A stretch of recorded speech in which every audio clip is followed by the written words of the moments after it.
আলভি ভাই আর তিথি আপুর সম্পর্ক ছিল, এটা বন্ধুত্ব সম্পর্ক না, বন্ধুত্ব ছিল অনেক বেশি হাজব্যান্ড ওয়াইফের মতোই। যে বাসায় ভাবিরে যেমন হচ্ছে ট্রিট করতে হইতো, তিথি আপুকে ওরকম ট্রিট করতে হইতো। আমি হচ্ছে গিয়া ওনার প্রাক্তন অ্যাসিস্ট্যান্ট, ইভেন হচ্ছে প্রভা আপু হচ্ছে ওনাকে বুঝাইছে।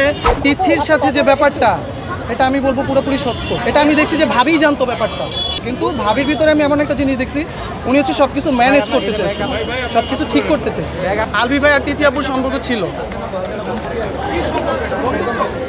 এটা বন্ধুত্ব সম্পর্ক না, বন্ধুত্ব ছিল অনেক বেশি হাজব্যান্ড ওয়াইফের মতোই। প্রথম থেকে কি দেখছিলাম বলে ফার্স্ট অফ বলবো যে সেটে এমন একটা ব্যাপার ছিল বা বাইরে এমন একটা ব্যাপার ছিল যে বাসায় ভাবিরে যেমন হচ্ছে ট্রিট করতে হইতো, তিথি আপুকে ওরকম ট্রিট করতে হইতো।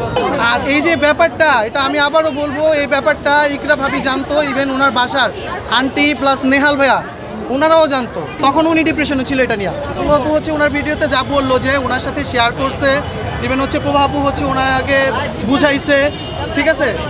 একদিন এমন হয়েছে স্টেট থেকে প্রভাপুর গাড়ি দিয়ে আমি ভাবি আর প্রভাব আসতেছিলাম, আমার সামনে প্রভাব বুঝাইছে।